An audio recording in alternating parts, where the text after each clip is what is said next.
Well, Hamas's October 7 terror attacks in 2023 saw militants kidnap 80 residents of Kibbutz Nir Oz and 19 from the neighbouring Kfar Aza.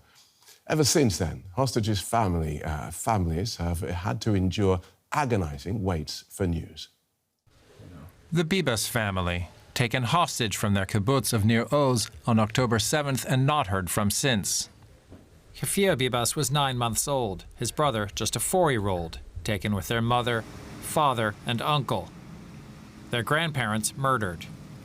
Now baby Kfar's second birthday is this week. We don't really celebrate. It's the saddest birthday, the second one, because we had one last year. Hamas has said that Kfar, his brother and mother died in an Israeli airstrike, but that's never been confirmed, and many believe they're still alive. These days are horrible for us.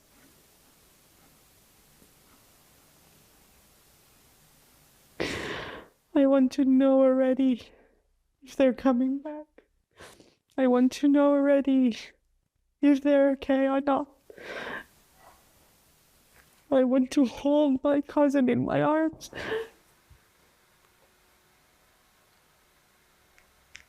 I want to celebrate the biggest celebration.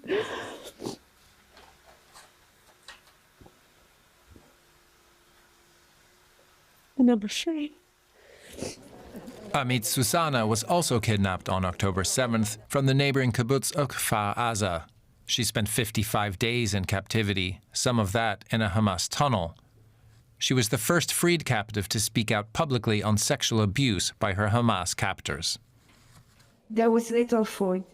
I was kept in the dark and had to ask permission to use the bathroom, even not allowed to close the bathroom door. After that, they moved me to different places with different Hamas guards in each place. All the guards were heavily armed and abused me and the others hostages. Susanna was released during a week-long ceasefire in November 2023, together with 11 other hostages from her kibbutz. The only thing that kept me going there was the belief that the world is behind us, doing everything in its power to release us. I was released after 55 days that felt like eternity. I hope that the remaining hostages there are able to keep their faith alive and stay strong. But even the toughest souls can't hold on for such a long time. Susanna, along with hostages' relatives, have campaigned ever since, in the hope that Kfar Bibas and everyone else can finally come home. Efrat Mashikawa's elderly uncle Gadi Moses was taken hostage by Hamas fighters on the 7th of October 2023. She joins us now from Israel.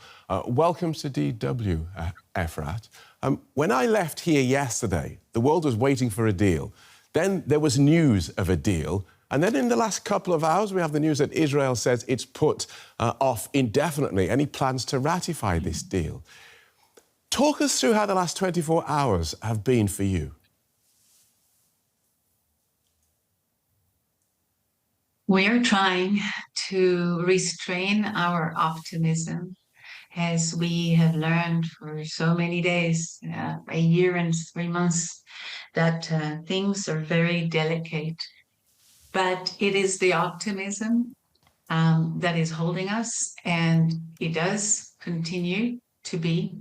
And I think that with great gratitude to the negotiators, to the Qataris, Egyptians, and the Americans, and I am sure the German government as well, maybe even Britain and France, the international community is doing everything they can. And I trust that this is going to happen.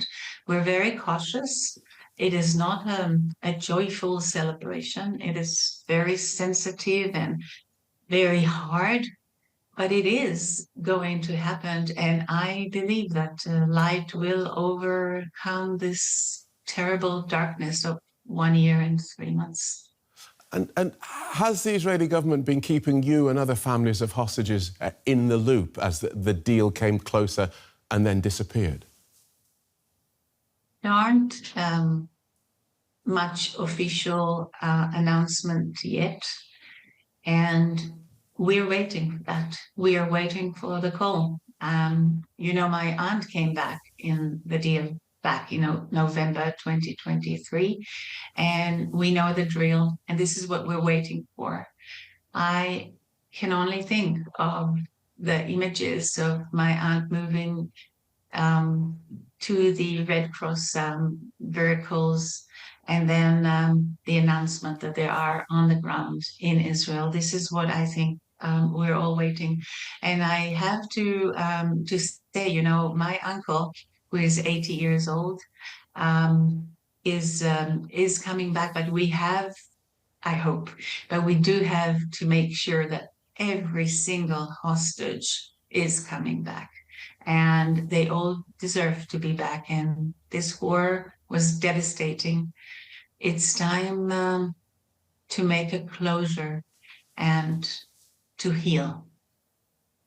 And just tell us a bit more about your uncle Gadi, who is being held hostage. What sort of man is he? I hope you can see the picture here behind me. Can you? Yes, I can. Yeah. Gadi is the most adorable man on earth. Although he is 80 and he has all this some physical problems that he deals with, he is quite fit.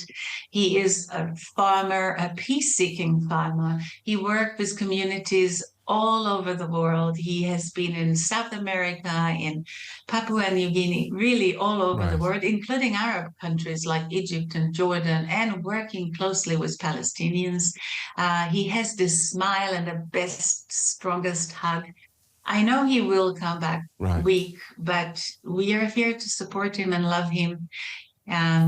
Maybe once he settles, we can sit down and drink some of the wine he used to make. Right. He loves making wine, his own wine.